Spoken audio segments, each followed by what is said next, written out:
This computer. There we go. You're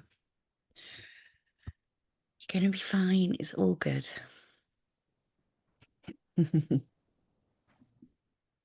Welcome, Gary Buxton, to the Coach's Journey podcast. Why, thanks ever so much. We're smiling and laughing because Gary's a little bit nervous. I know. I am not necessarily someone that would gravitate towards a podcast naturally, but I love working with you, Ruth. So it felt like, well, if I was going to do it with someone, then I might as well do it with you. Oh, that's amazing. I love that. Yeah, it's taken me about a year, hasn't it, to cajole you into it. Anyway, I cajoled you because I am absolutely convinced that you've got loads of interesting stuff to say and valuable insights for coaches, whether they're new or established. So, no pressure. Okay, I'll do my best. Well, we always start with where did you first come across coaching?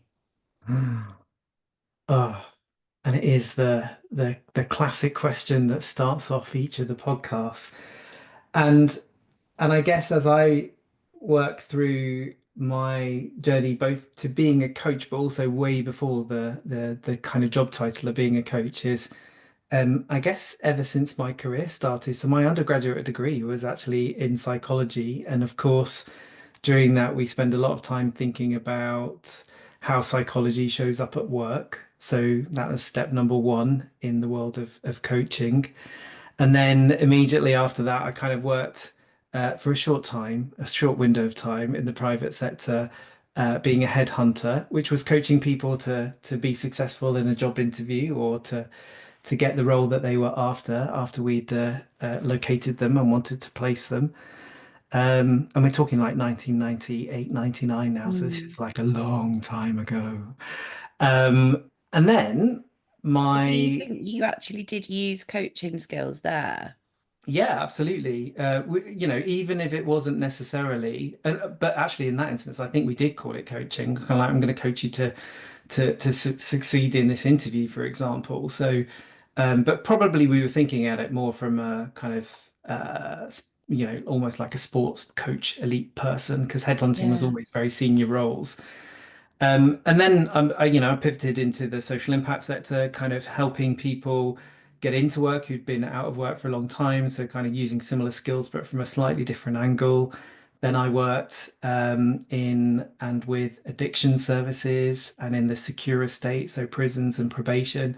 So all of that was working in a therapeutic way or a coaching way in order to help people focus on what was important to them, actually what choices they wanted to make, and how they could make active changes towards their preferred way of living in whatever that future might be. And of course, for everyone, it's different, and that becomes really, really apparent as working through that.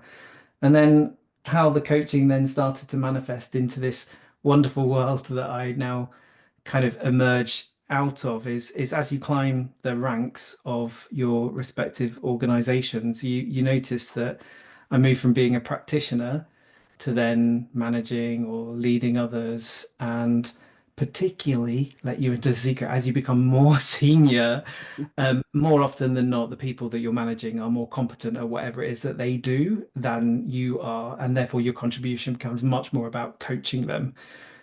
So that really cemented my perspective that coaching was the thing that I both enjoyed. And in many ways, it kind of brought me back full circle. Like Mm. naturally, I'm a practitioner. That's what I love. And that's where I've reoriented myself into being a practitioner. Yeah. Okay. So at what point did it become conscious that you were doing this stuff called coaching? Or did you know in 1999 that this was coaching, these were coaching questions? I think it's always been pretty apparent. Like at various points, we might have called it something like we might have been working in a more therapeutic way with person-centered kind of work, or we might have been using motivational interviewing for a particular activity, or then we moved into solution focus. So invariably, those things they're all ways in which we can coach. And so Mm. I absolutely accept that the word coach has probably been something that's been a little bit more recent in its in the way that it's crystallized in people's mind, but it's still not there everywhere. Like we know it, but like when I jump in the back of a taxi or talk to strangers about what you do, and they go, what do you do? And I'm like, I'm a coach. And they're like a football coach. Yeah, And always. yeah. Yeah. And I'm like, No, not like that. Um, so yeah, these days I might describe myself as a psychologist and a coach, and then it helps locate it in people's mind about what it is that I might do. Yeah, that's good. And we'll dig into the psychology side of it in a bit. So when do you think you realized that you could have a career as a coach? Ooh. That came much later, I think, actually. So I imagined throughout my career that I wanted to be a kind of coaching leader, kind of, that idea of service leadership and coaching and all that kind of stuff. That naturally felt exactly where I wanted to live. And I just assumed in many ways I would carry on doing that. And I think I got to the point in 2015, 2016. And I saw a couple of people who were working in this space, and I was like, well, that sounds quite interesting. So I became really curious about it. And then I was doing something, a kind of fellowship, it's like a learning fellowship where you get to learn stuff. And uh, basically, one of you get to choose courses that you can do. And I chose coaching, which then was originally with the Academy of Exec Coaching. So that's how I Oh first yeah. qualified as a coach in 2016, 15, 16, I think it was. And then the rest is history. I was bitten by the bug, and I was definitely like, okay, so now I want to exit the real world, my real job in inverted commas, and do coaching, set up in private practice, and do that independently. So what year did you do that? So I qualified in 2017, and I had a period of what I might call transition.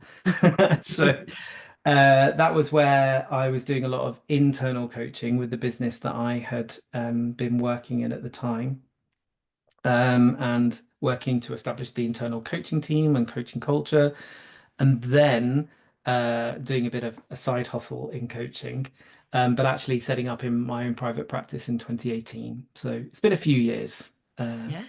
yeah, yeah. Awesome. So I don't really know where to go next. So we could decide, or you might have a better sense. So we could dig into what your practice looks like now, Mhm. or we could dig into the fact that you are a coaching psychologist. Mm. So which do you feel would kind of come first? I don't know. I I kind of feel that my DNA kind of falls into the kind of coaching psychologist space. So it's probably handy to kind of reference that as a way of working out. So what does that actually mean for Yeah. me as a practitioner? And therefore, how does that show up in my practice, in working working with the variety of clients that I'm working with? So in that spirit, I guess I've always been a bit geeky. Well, we've known each other for a while. I am an awful geek when it comes to coaching psychology and all things about the evidence base of coaching. I think I don't think you're originally, an awful geek. I think you're and fascinated. I think it originally came from the idea of, I want to do this well. So there was a sense of, well, if people are going to pay me, then I really would like to make sure that I'm doing it well and that I'm having impact, and all of those kind of drivers that we have around adding value and doing your best and what have you.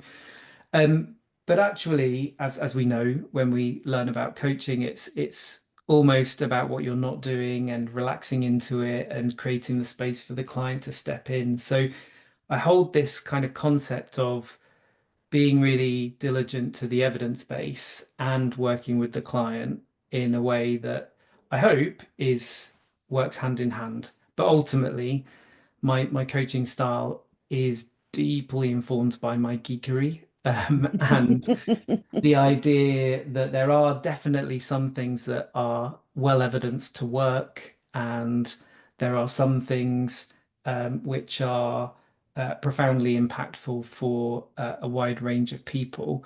And also acknowledging that there is some evidence base to say, these types of modalities work with that type of person versus something else. So I like the fact that quite quickly that enables me to meet with someone and work through how they tick and therefore choose something that might fit their preferences and their way of working.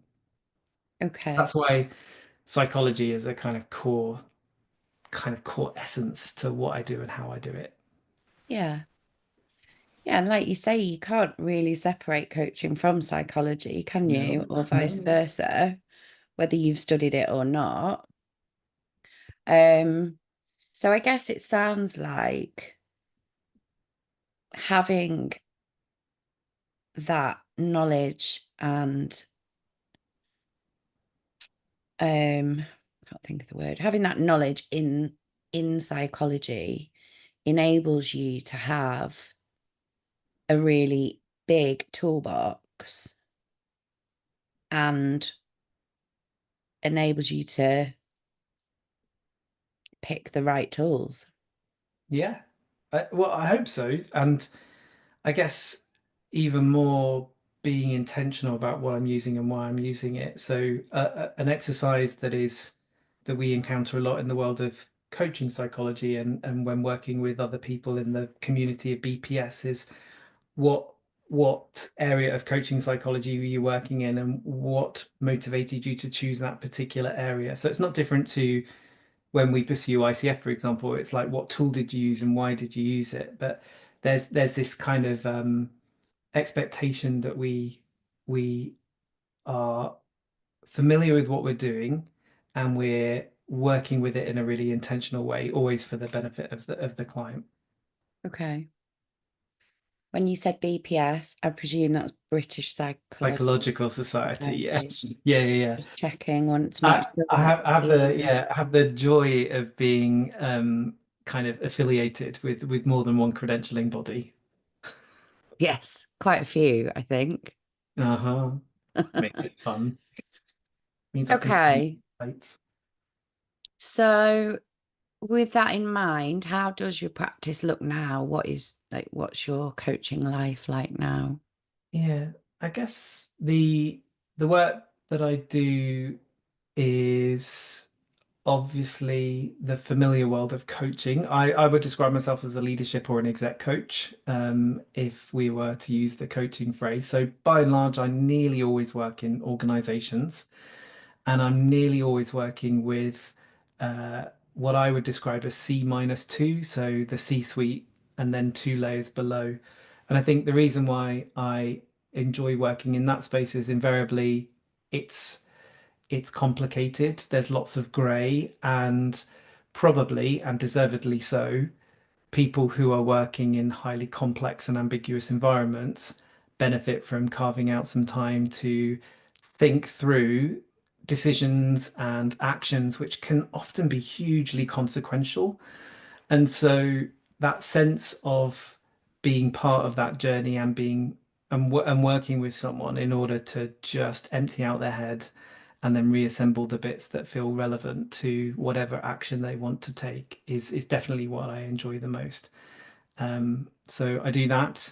And then I also do some work in the nonprofit sector. So I kind of divide my world into thirds.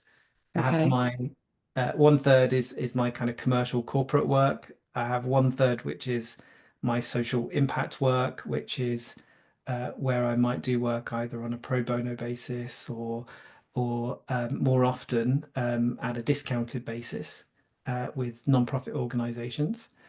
And then I have one third play. which I always say 1/3 play. I'm terrible at keeping to that commitment to I know. myself. I try though, at least it's there conceptually as something that I'm aiming towards. And what would be in that play bit then? I think, well, having a glass of wine. No, and I think it's just actually making sure that there's enough space. I think kind of coaching weirdly is this thing which it has it's like a contagion. So how to best describe this? When I'm coaching someone, if I feel relaxed and calm and considered, and that then becomes, I think, infectious in some way. So then all of a sudden the client is more regulated and cooler and calmer and collected. And so they do their best thinking when they've got that relaxed attention.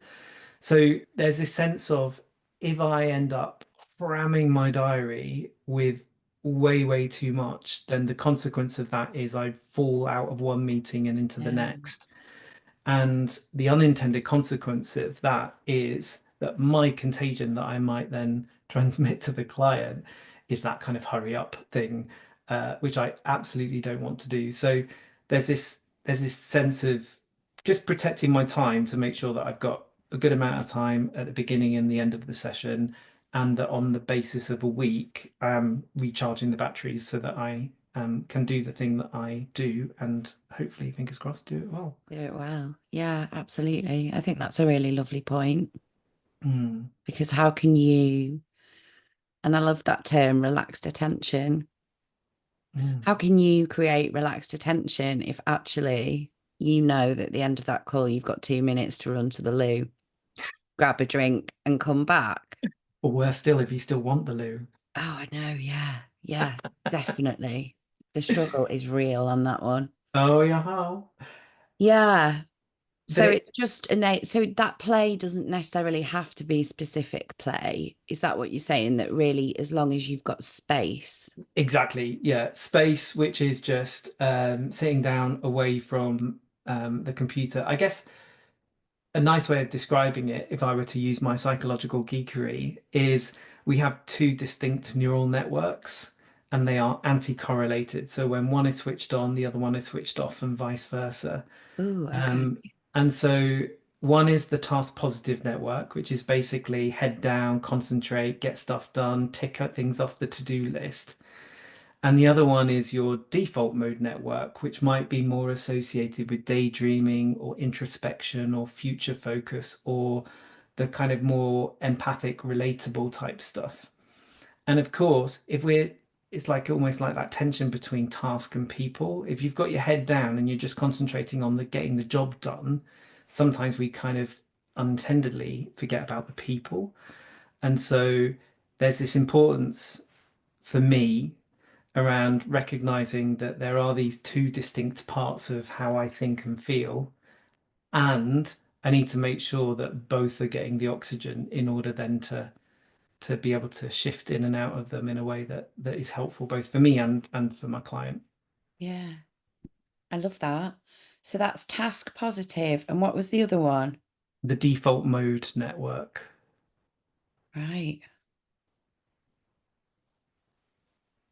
If I wanted to explore that more, where would I do that? Oh God, classic Google. Just Google, yeah. Yeah, yeah, yeah. I think for There's those no who are particular interested text or in, anything.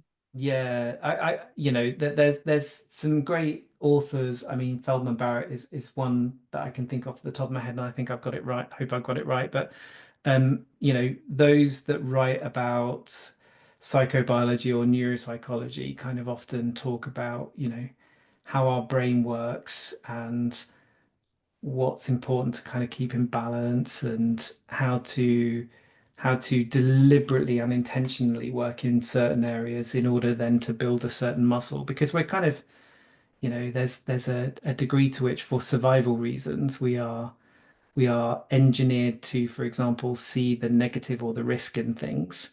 And so in knowing that, because that's a survival mechanism, we might also, on occasion, just have to build our muscle, which is noticing the things that are going well and the things that we have great gratitude for. So there's loads of evidence that basically says that, you know, there are things that we will do naturally and they serve a function, but we should never neglect what the counterbalance to that is. Ooh, interesting. I Mm. could get stuck down that rabbit hole, definitely, but I'll try Oh, not to. this is my life. I'm just constantly stuck in rabbit holes.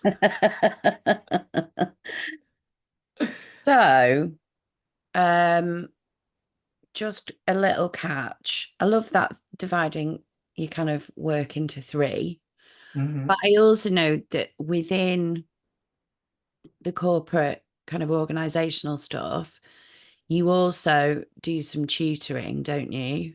I And do.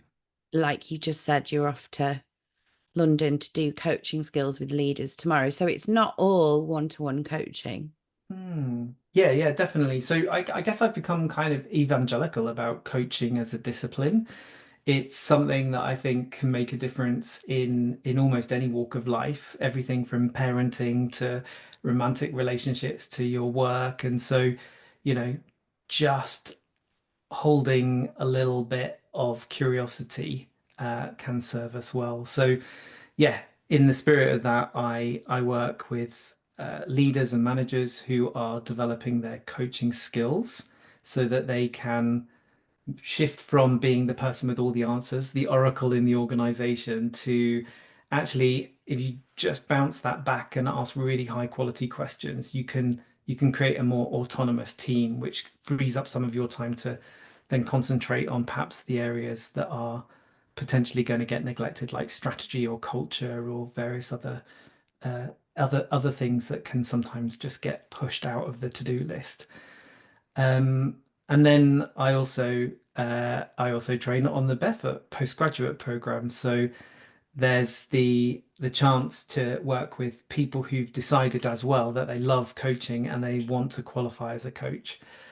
So I'm with one of the cohorts at this moment in time, and we're just Oh, finishing week amazing. 2. So yeah, it's really nice to basically almost remind myself actually as to the core fundamentals of what great coaching looks like. Yeah. Because it almost holds me accountable. Like I go back to the materials every single time, and every single time I remind myself, and it I would say it probably makes my coaching even better when I'm midway through tutoring because I'm constantly going back to the basics. Yeah. And I guess that's a lesson for us all. Like, we can overcomplicate things, we can get really kind of fascinated with the science, but actually, at its core, the fundamentals will often serve us well and do the job that's needing to be done. Yeah. And it's that thing, isn't it? That they say, like, in order for you to know something and assimilate it well, the best way to do that is to teach other people Yeah, it. yeah. And they ask the best questions. Yeah. So I'm constantly having to be on my feet thinking, what do I think about this? Yeah. Or, when they ask questions like, so is it wrong to do this? Or can you do this? And like, just that sense checking in myself, like, what do I think about that thing? And I Yeah. think it serves, because I'm a qualified coach mentor and coach supervisor as well. So it really helps for me, whether I'm doing PCC assessments of the recordings, whether I'm doing the observing mentor coaching sessions, or whether I'm doing just kind of plain supervision, like that constant questioning of what I'm doing and why I'm doing it and how I'm showing up and what practice I might encourage or discourage, if indeed I would ever, that constant philosophical challenge. Yeah. I hadn't thought about it like that. But certainly, because I have a supervision group, and I certainly find that makes me think really deeply about loads of things, not just, the bare bones or the nuts and bolts of coaching, but, about ethics and all that sort of thing. And obviously, Barefoot is where we met. Mm. And, certainly for me, it was a totally life-changing course. Um, so how lovely that you can be part of that. I know. I do feel very lucky. It's an incredible community, and the other tutors are all just like abundant with their knowledge. So it's just nice because I Yeah. get to learn from them all the time. It's like going on the course again and again and again, which quite frankly is an absolute, and they pay me to do it, which is Yeah, even better. even better. Um, so yeah, I just wanted to dig in that your coaching, your work isn't just one-to-one coaching, is it? It's quite No. a broad spectrum. Yeah, yeah. It's so I guess it's kind of coaching is the largest majority, then training other coaches or training leaders in coaching skills is probably the next biggest element. And then although I don't count this in work, this counts in my social impact side. I also do a lot of non-exec director work. So, Oh I've yeah. just finished 9 years with the being on the board of the University of Manchester, and I've just recently taken on the chair of Hopwood Hall College and University Centre. So there I normally hold three or four non-execs at the same time, which people are like, how, why on earth are you doing that? But I do think like it holds my feet to the fire. I kind of almost have to practice what I preach. I actually have to experience the leadership challenges that people are experiencing, so I don't become complacent or glib about how tough things are. Like I remember being on the board during some really tricky moments, whether it's COVID or things that are happening in the Middle East, and the way in which we navigate that with compassion and sensitivity, whilst also being really clear on what we stand for, is incredibly difficult and not without consequence. So I feel like if I had entirely checked myself out from a real job, then perhaps I wouldn't feel as deeply kind of Yeah. empathic with like how people live. And ultimately being an ed, I think, is being a good coach. Like you're there to ask great questions and to really support the executive to do what they do exceptionally well. Yeah. That sounds like um soul work. Yeah. Soul work. I love that phrase. I think it's Robert Holden, and you just made me think about Robert Holden because I've heard Robbie say before that like Robert Holden reckons you should always have something else and not just coaching Mm. because how are you if you're not in the world, which is basically just what you've said, Mhm. then what do you bring? Mm. If and I certainly feel that if all my time was spent sat here coaching one to one, you would become disconnected with the world, wouldn't you? Yeah. You get to do podcasting and Yeah, everything. I get to I think chat with you. Yeah, well, which is always a good thing. I think, ICF do a bit of a kind of state of the nation survey every couple of 3 years.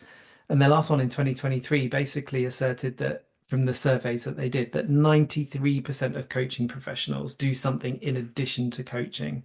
So that might be training, consultancy, podcast hosting, non-exec work. So there is always that sense of most of us are probably doing a couple of things. For me, I focus nearly all of my time on things which are either coaching directly or immediately adjacent to coaching as I perceive it.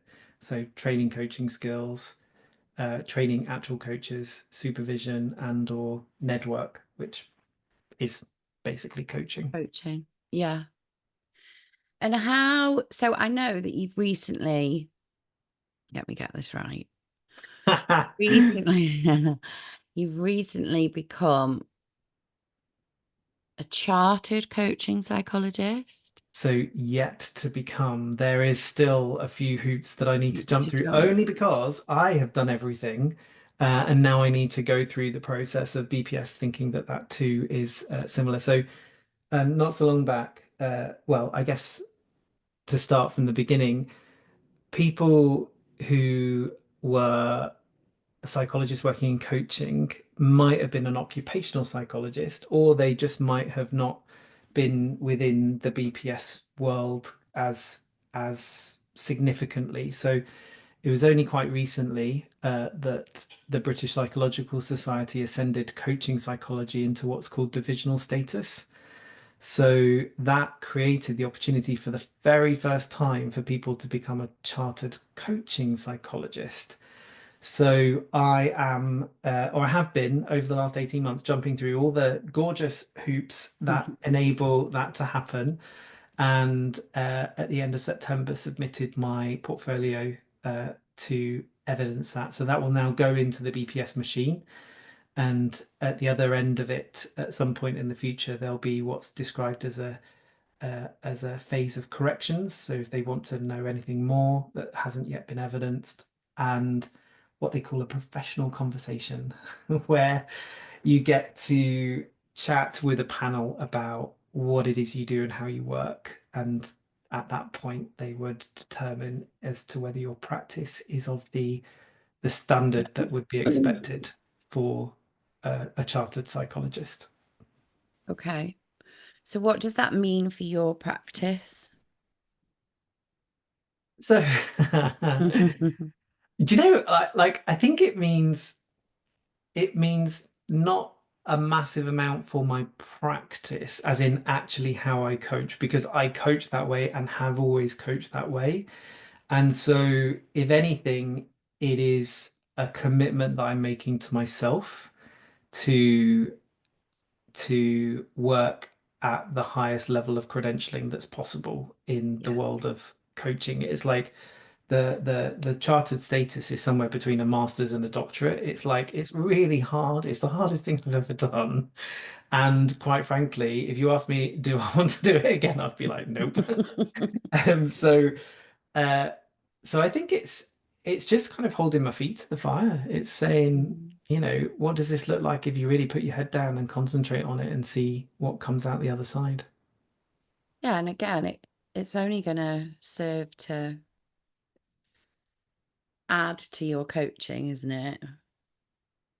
Definitely. I mean, certainly I know that um, what one of the things that I've benefited from during that process is similar to the world of ICF. You have to be supervised by someone who is a registered and chartered psychologist in that space. And so one of the things that I then start to notice is what's similar and what's different in those two regulatory frameworks. There's lots and lots that everyone has in common, and there's great practice that I think both communities would agree on. And I noticed that by hanging out with lots of psychologists, the things that they geek out on can sometimes be a little bit different to the things that ICF coaches or even EMCC coaches might geek out on. So I think there's a lot to be said for us all kind of gathering together, bumping into each other, swapping ideas, sharing concepts, because at the end of the day, different people have different preferences. So we end up finding things and then offering things to one another, which I think just further cements the practice. Yeah, absolutely. Can only create more richness. Yeah. Yeah.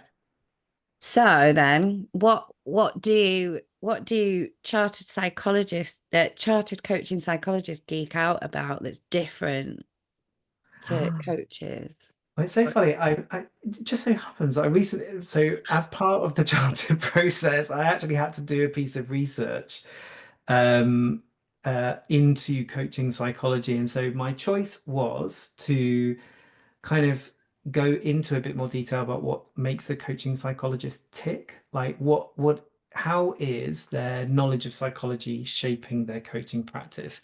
So this isn't saying anything about people who qualify in different routes or anything is better or worse. It's just literally being curious about.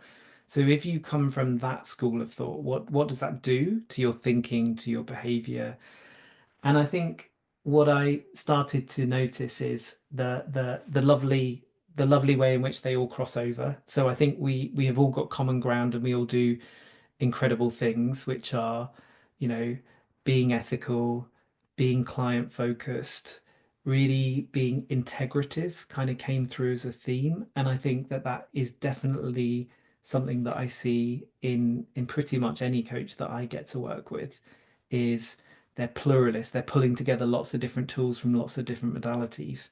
So I love the fact that there's actually, there's more in common than anything that would be different. What I then started to become really interested in is the way in which coaching psychologists started to reveal some things that I hadn't really blipped on my radar as much. So there's lots of things which are we'll all be familiar with, like cognitive behavioral techniques or um, positive psychology in many regards. And one of the things that kind of emerged through the research was acceptance and commitment therapy, which I hadn't really heard about as much, but it's kind of like the third wave of cognitive behavioral therapy. And Okay. so what is beginning to happen, as was the case with cognitive behavioral, which kind of went from CBT to CBC, cognitive behavioral coaching, is you're getting ACT, acceptance and commitment therapy, moving into acceptance and commitment coaching. So I've become really interested in that area specifically. And it feels, when you learn about something and it's like, oh, I've come home, like it feels Mm. like really consistent with what I think and how I feel, and then what I notice works for my clients. So that's my geeky area at the moment. Okay. So give us a quick rundown on acceptance and commitment. It therapy, is it?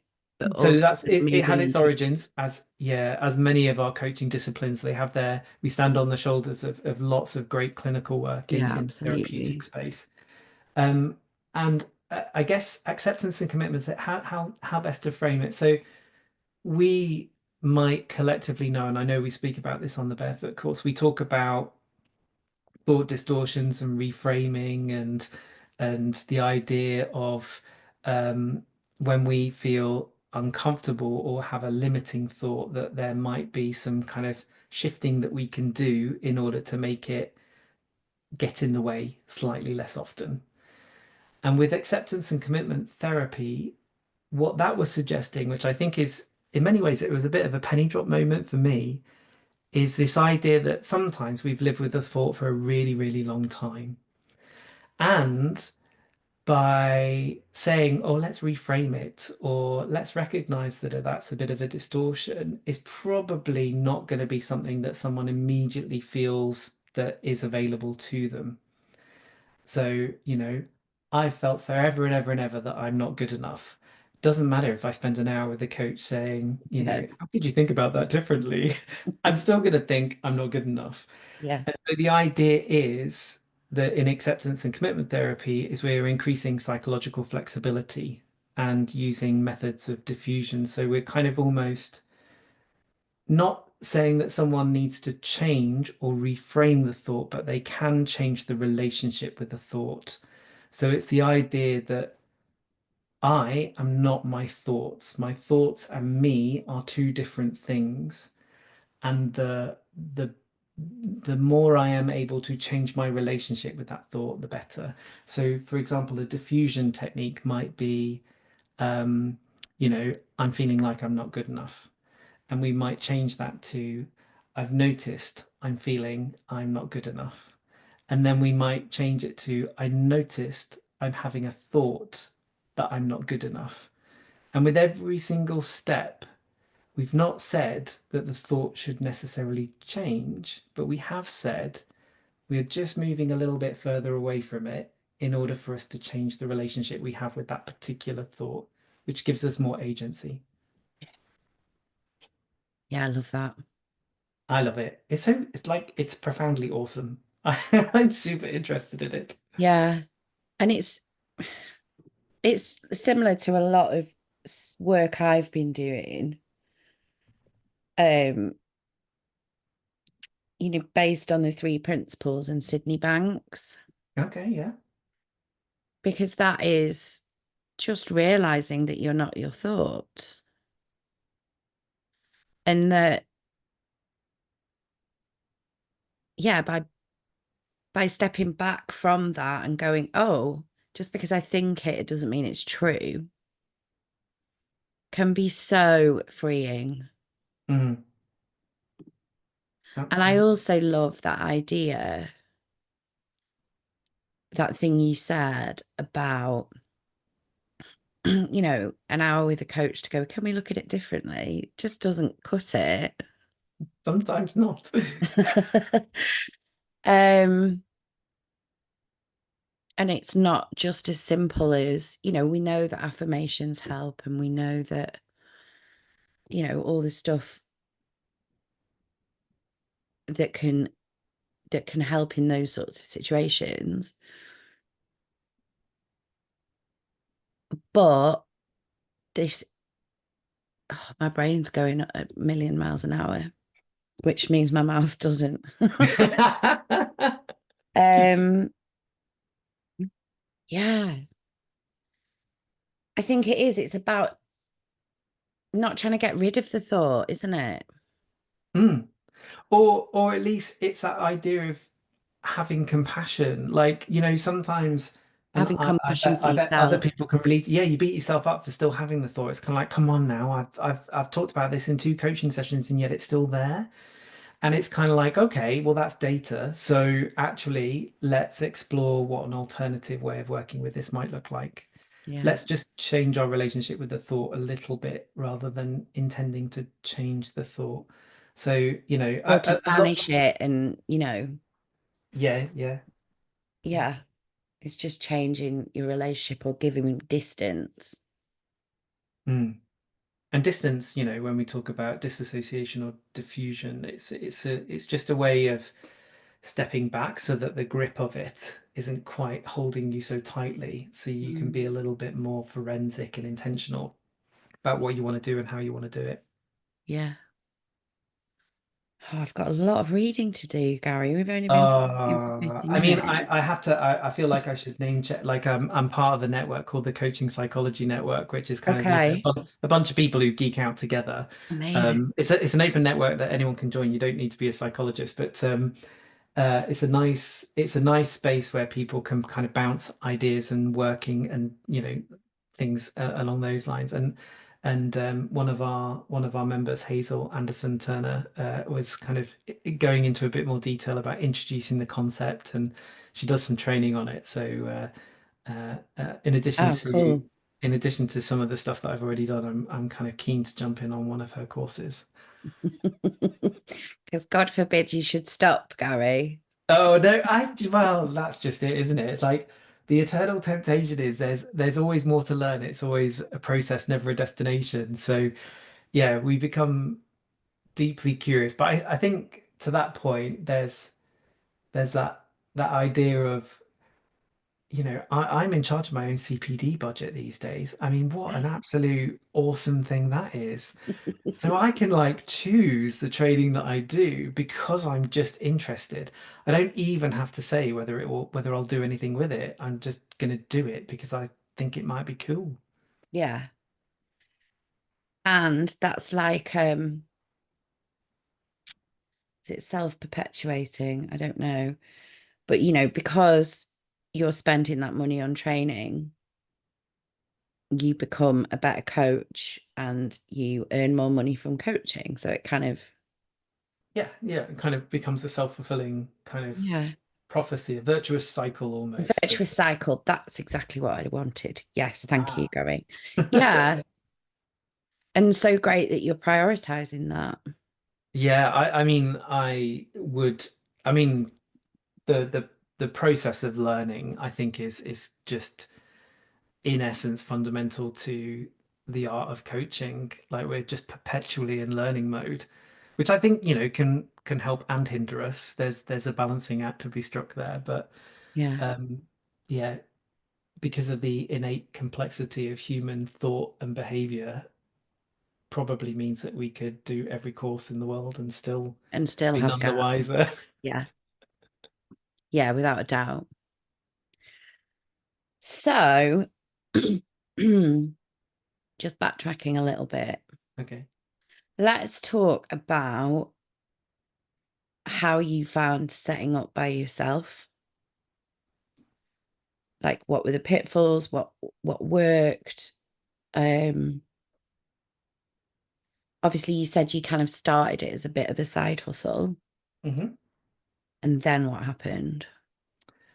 So I think in the first instance, it was doing that internal coaching and then experimenting with coaching with people outside of my immediate discipline area. So that is more of a kind of prototype. It's like, do I like it? It seems nice. Let's give it a shot. No commitment. Let's just enjoy the ride. So that was a very relaxed kind of, exploration, if that makes sense.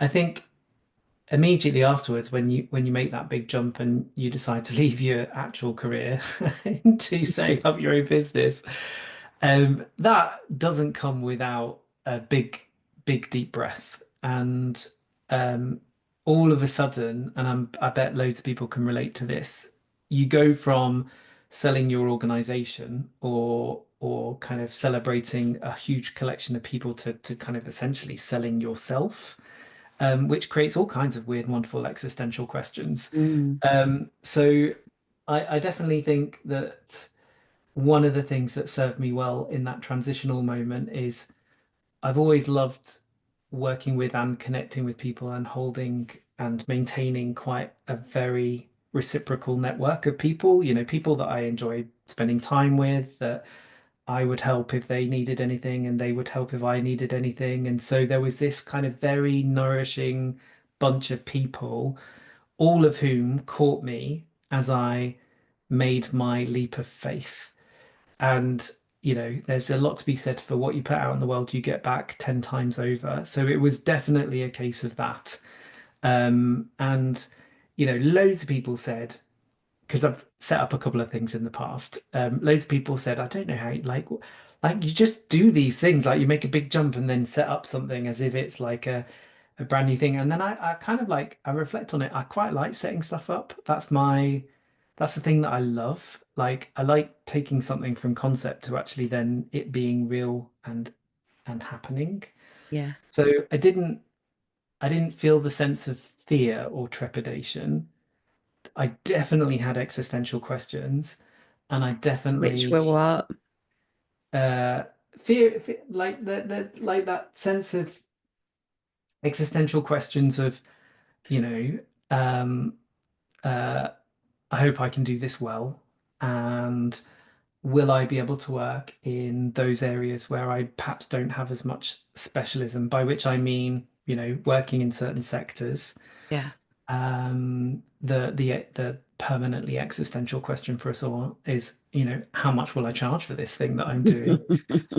So I love the fact that those questions really do push into some interesting parts of ourselves to say, well, what do I think I'm worth? And what do I think I'm creating is worth with the client? And I love those questions, but they don't come as easy questions. They come with questions that make us really reflect on our values and our operating system and our mental models and how we feel about ourselves and about others. So yeah, Yeah. my existential questions. Okay. Um, I could dig into loads there, couldn't I? But you're just answering another question that I just asked. So you like setting stuff up. Yep. Um, oh, my tummy just rumbled. Um, and kind of seeing it through Hmm. to existence. And you clearly had already created a supportive network. And I liked that like analogy of like they were there to catch you when you leapt Who knows? either. Yeah. So would you say that building that network is pretty integral to Mm, having a thriving coaching practice?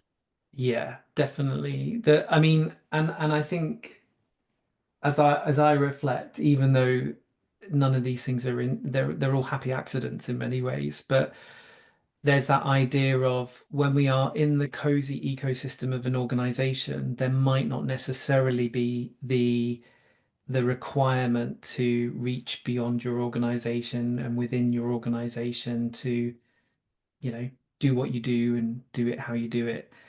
But I've always kind of operated in that way. And what I really noticed is all those breadcrumbs that you leave, that people, when they have time and space with you and they say, oh, do you know what? Actually, I found that when I worked with you, it felt good and it felt empowering and I didn't feel silly or stupid and actually you just always encouraged me or you always recognize that how I could add value. Like the nature of it is because that was always my way of working. When I then became a coach, people were like, well, duh, obviously. So there wasn't this kind of like, oh, you've changed your professional identity. I have no idea who you are No. and how I might work with you. It was much more about this is who I've always been, and therefore it just seems like a natural consequence. And so therefore people could, it wasn't, there weren't too many mental gymnastics for people to meet me there. Yeah. So then I guess there's something there about the fact they're then able to talk about you and what you do in a way that could be really helpful Yeah, to for building your practice.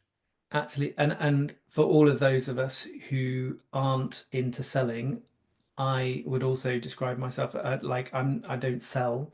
I just exist and hope that that does what it needs to do.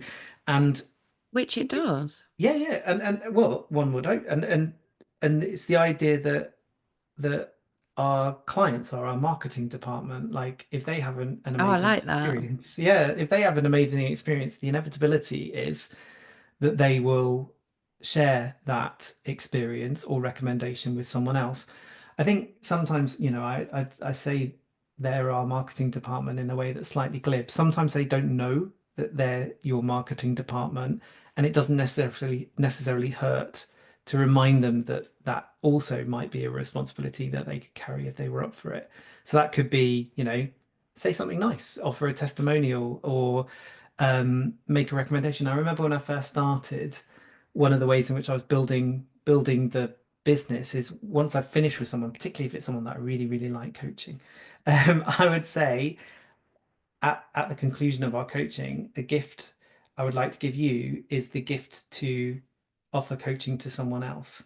So they could then offer a coaching session to someone that they knew was interested in coaching.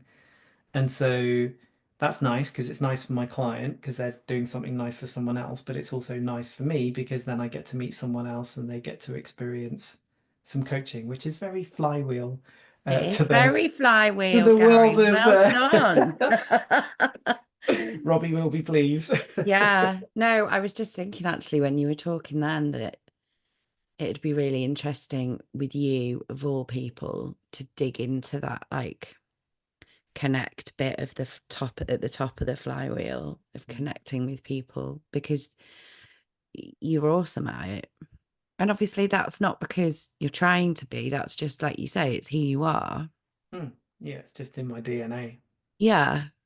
But I also think it's about being intentional and doing things like that, offering, and especially if that client is someone that you've really loved working with, Mm. because the chances are that if they pass that on to somebody, you're probably going to love working with that other person as well. Yeah, yeah. The alchemy of, people that flock together tend to have some qualities that they share. So Shared qualities, yeah. So, yeah, so you used a lot of referrals initially, or you kind of engineered the referrals a bit more then than you do now, or do you still? yeah, no, definitely at the beginning, because like, I wouldn't like to pretend that you just kind of blink your eyes and you say I'm a coach and then everything always happens. But so yeah, definitely at the beginning, a little bit more of a conscious and intentional kind of like if this was a good experience, then, let people know. I would love for you to do that and I'd be really appreciative of it. And whilst I would still do that now, I think one of the things that I then start to become a little bit more conscious about is capacity. And so I do it genuinely a little bit more gently now Yeah. because it's hard to say no. Like it's really hard for any of us to say no. And if you get people going, "Oh, I really want to work with you," and you're like, "Okay, I'll see you in 7 months," that feels a bit weird. So, yeah, it's a case of be be clear about what you want to do and how you want to do it, and also don't take on too much work that it ends up drowning you and therefore making you really bad at the thing that you love doing. Yeah, absolutely.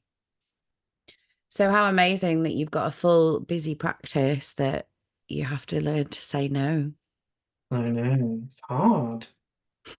I'm still working on that one. Yeah. Yeah, that's where that third play goes is Yeah, it becomes yeah, things you yeah, shouldn't yeah. say Because no you meet to. people and they're really interesting and you're like, oh, you're really interesting. I think I would really like to work with you. But It, what a wonderful position to be in. I feel incredibly lucky that and I also do not count any chickens to horribly massacre a phrase, but I think it's the idea of making hay while the sun shines and keeping our fingers crossed for whatever tomorrow might offer. Yeah. Oh, I just had a really good point then, or question, but it's disappeared. So, a couple of things.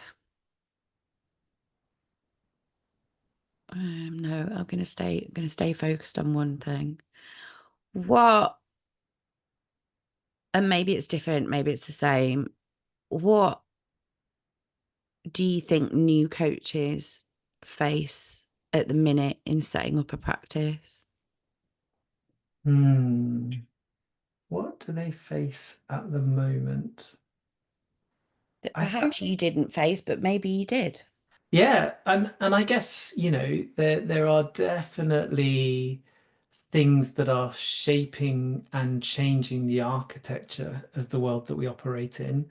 As you can imagine, there's lots of digital disruption, and that initially has taken place by the world of coaching platforms, which are democratizing coaching, and so therefore can connect people with coaches for relatively small levels of investment. And then there's like the wonderful world of AI and what that might do to kind of either um, kind of complement or indeed even compete with coaching. So there are definitely things that have changed even in the time that I have been working in this space.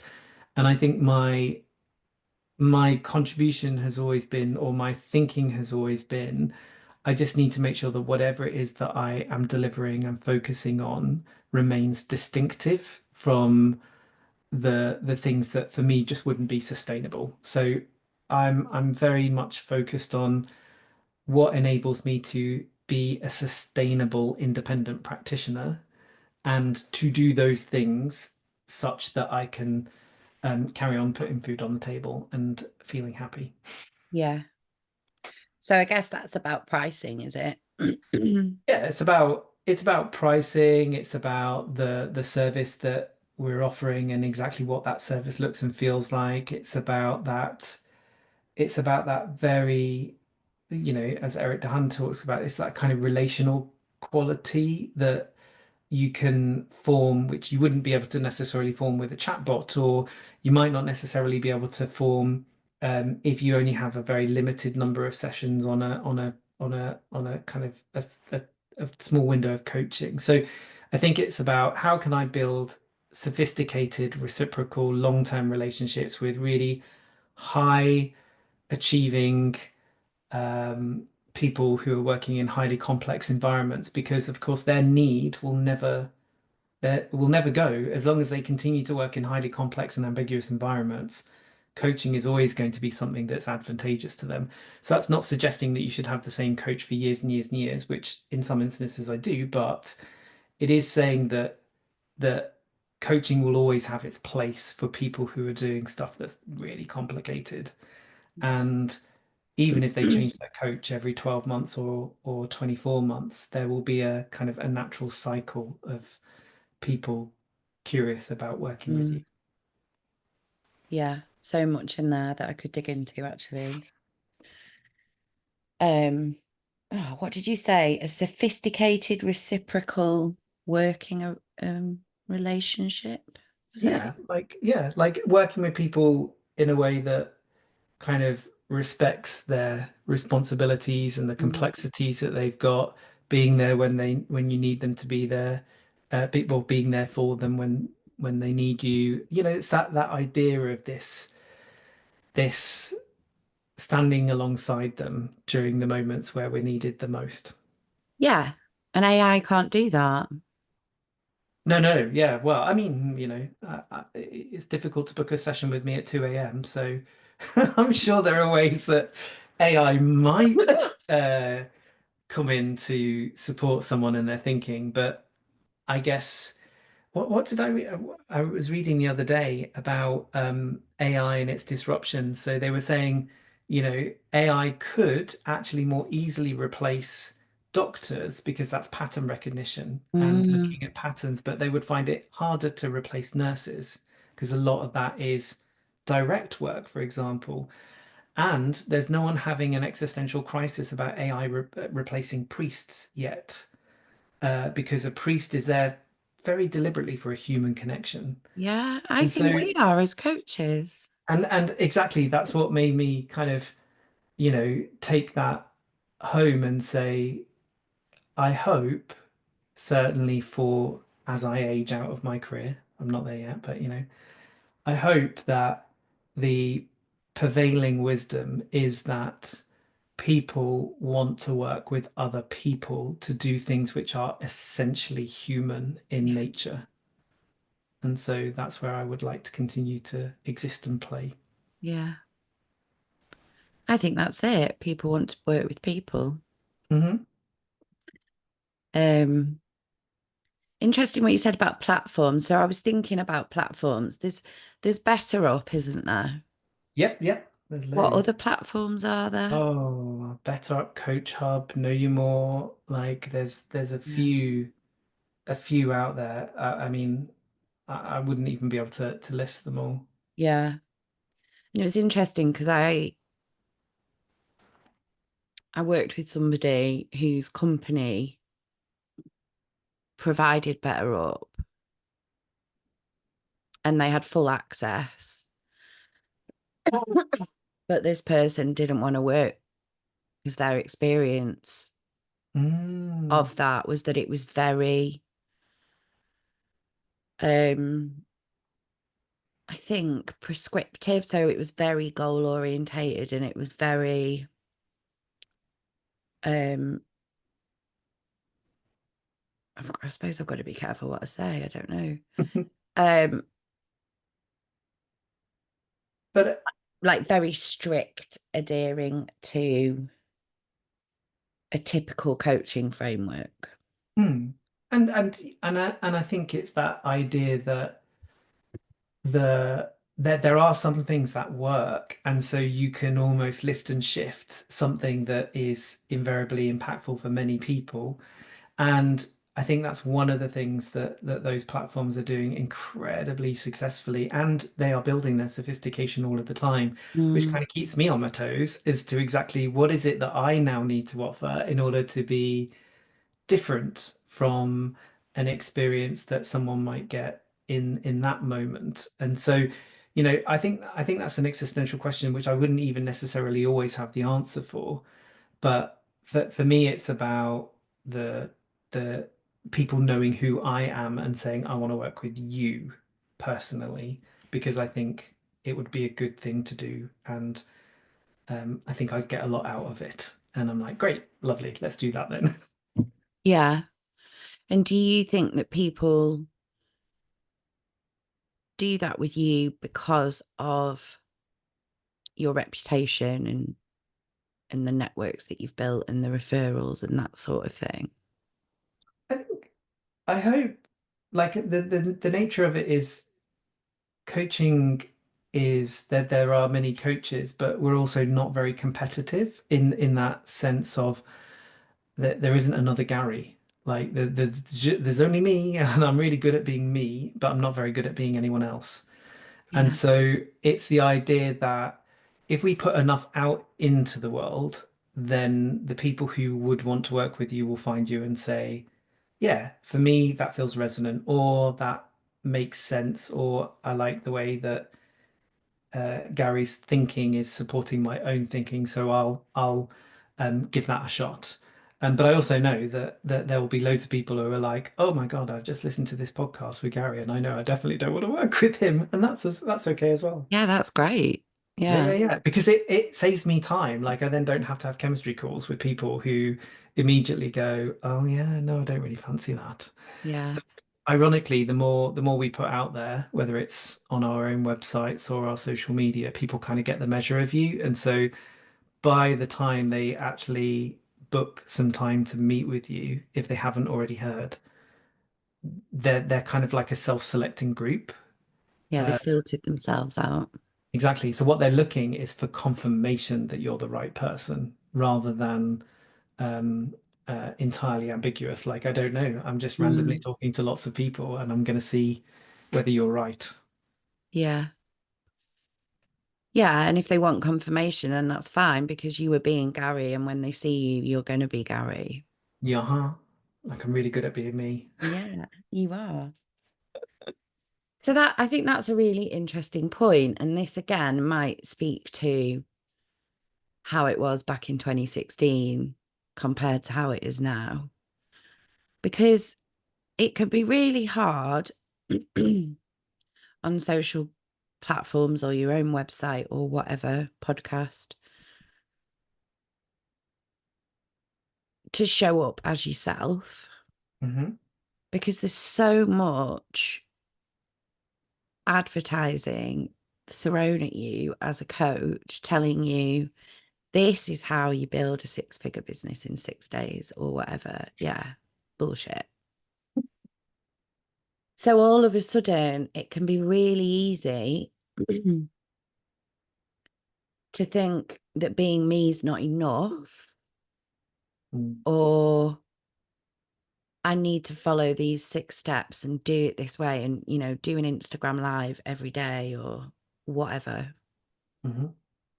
Um, so yeah, I just wondered what you thought about that. Yeah. I guess my reflection on that is that the anything that's digital is just an echo of everything that's happening in real life. And so the more important bit for me is real life. So actually who I'm showing up for that day, who I'm connecting with, the difference that I'm making, the work that I'm choosing to say yes to versus no to, the things that I support for reasons of social impact. Like all of those are essentially more likely to then translate into work that helps me to remain sustainable.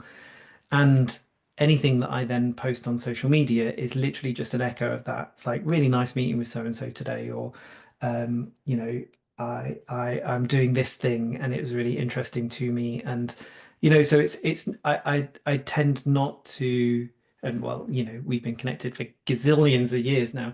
So Just for we yeah, so we I don't say on my socials, I'm, choose me as a coach, or no. this is why you would choose me as a coach. That because that's just not one, that's not me, and two, that's not, I don't think, where I get my work from. It's not to say that that's where other people get their work from and they're really good at it and doing it in that way. But for me, I get it through things that happen in the real world, and my online stuff is just an echo of what's happening. Mm. Yeah, you just really use LinkedIn like a report, don't you, really, of what? Yeah, yeah, yeah. And Yeah. talking about things that I'm doing that I love, so that people then know that I love doing those things, so that if ever they end up thinking, "Oh, I'm Yeah. doing that as well," then they know where to come, but not in a kind of, "By the way, do you want to do this?" uh, Yeah. type way. So I guess it's about keeping it real and being in the real world. Hmm. Um,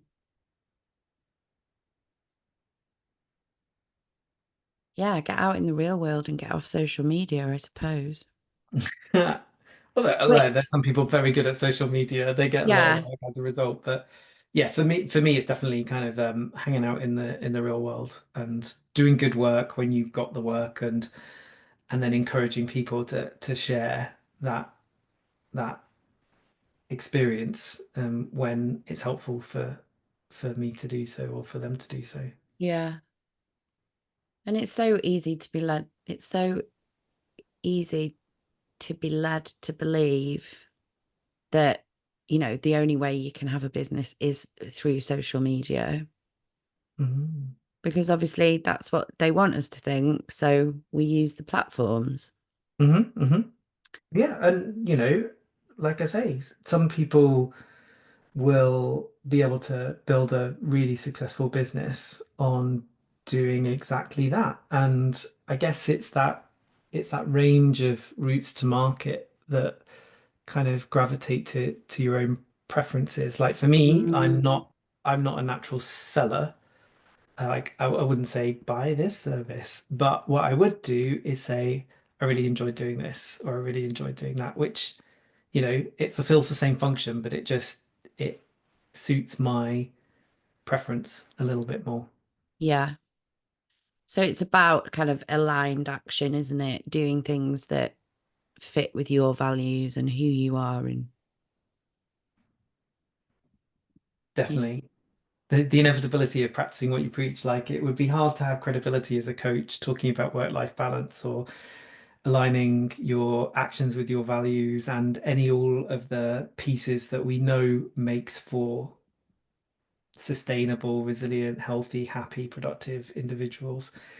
To then not do those things myself would compromise the genuine belief, the passionate belief that I have that it makes a big difference to people if they can kind of align all of those things so that they're in flow for themselves. Then the sky's the limit. If they're all kind of conflicted and limiting and just unhappy, then of course the likelihood is that we are more we're more likely to trip or mm, to stand still or to fall. So yeah. yeah, So practice what you preach. practice what I preach. Yeah.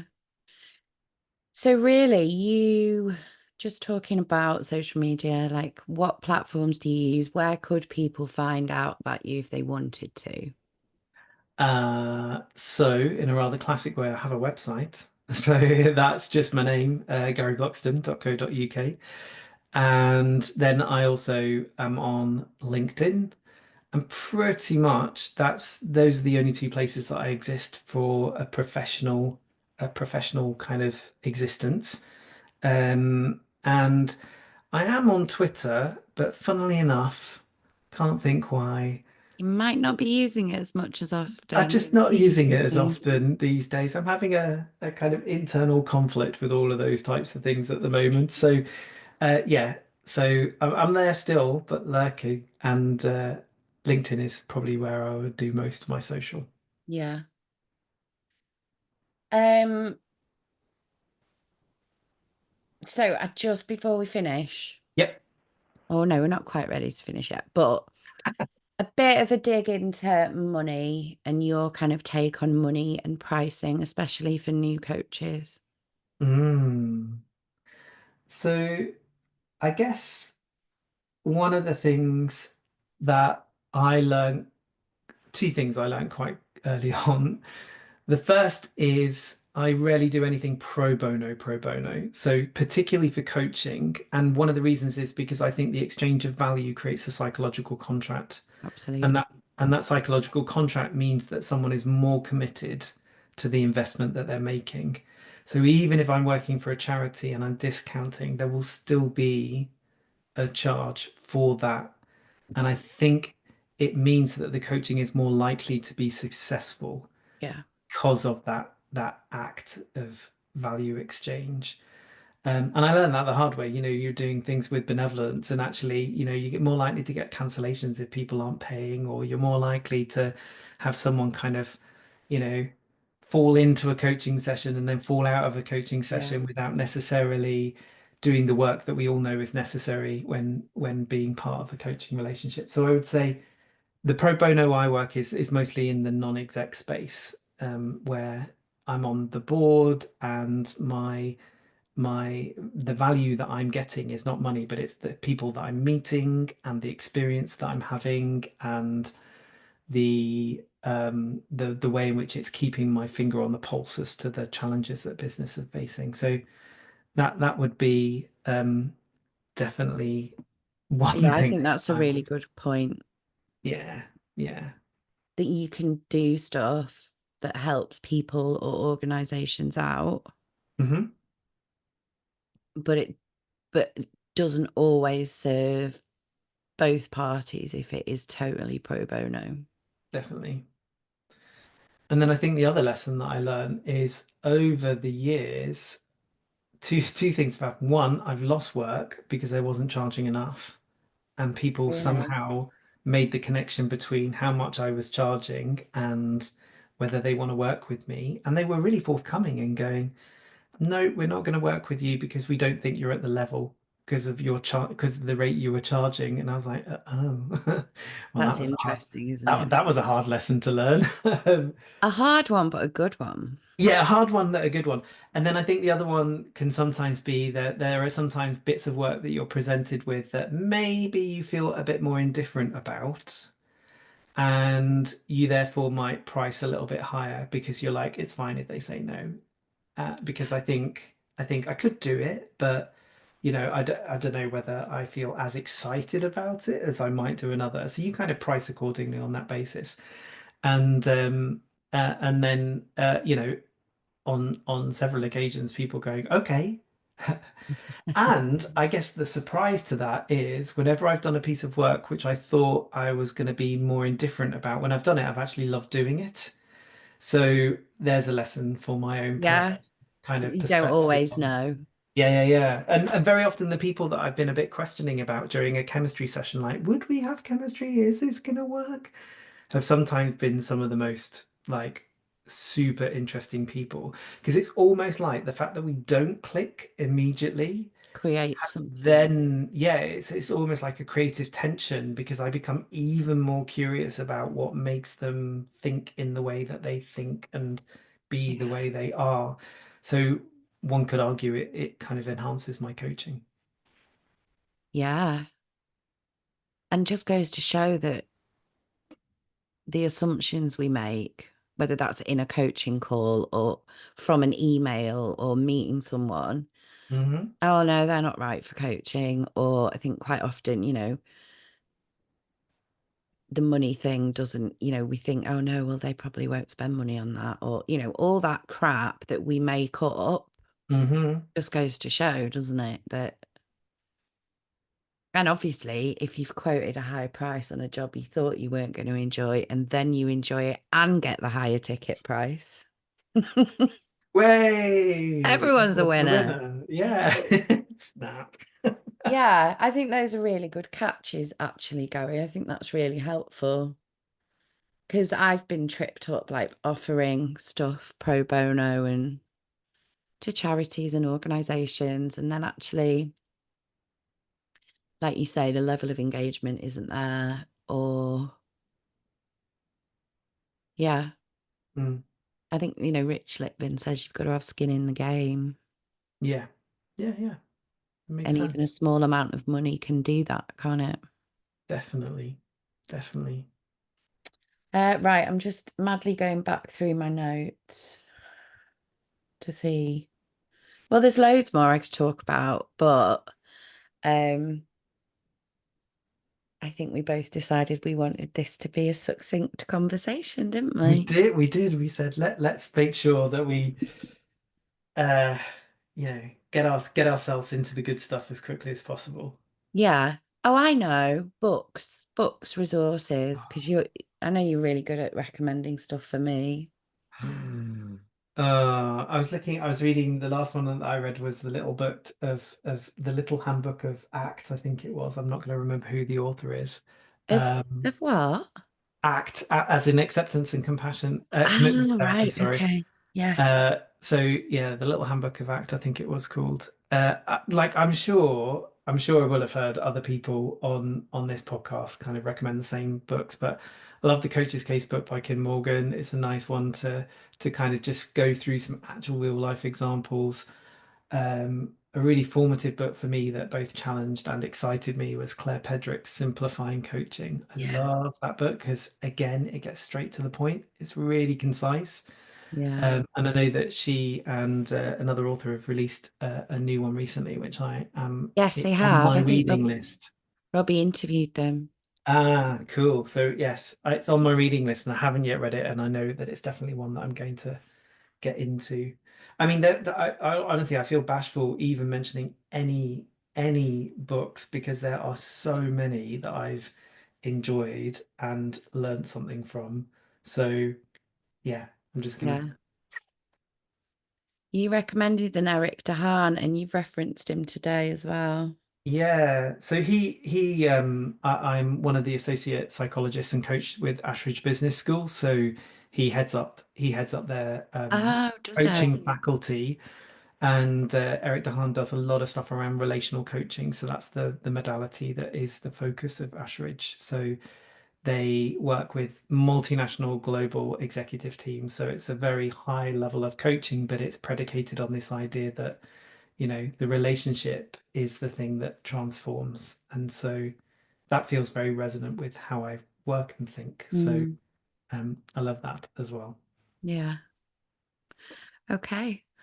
Nice. Well, thank you so much for such a rich and interesting conversation. I'm Oh, sure very there's nice. loads that lots of other people wish I'd asked you or dug into more or whatever.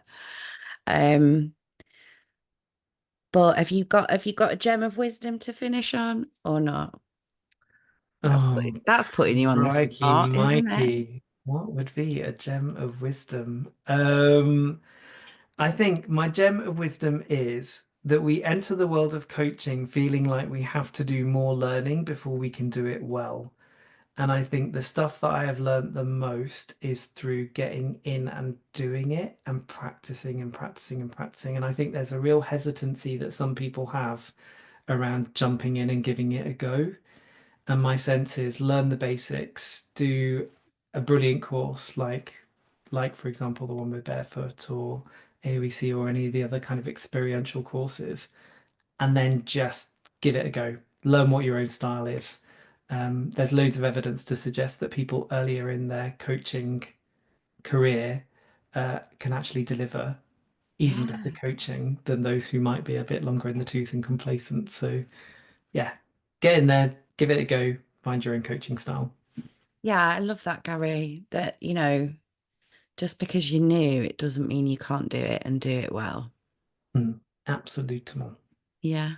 What a lovely place to finish. Good. Amazing. Thanks so much, Gary. I've loved talking to you. You too. Thank you.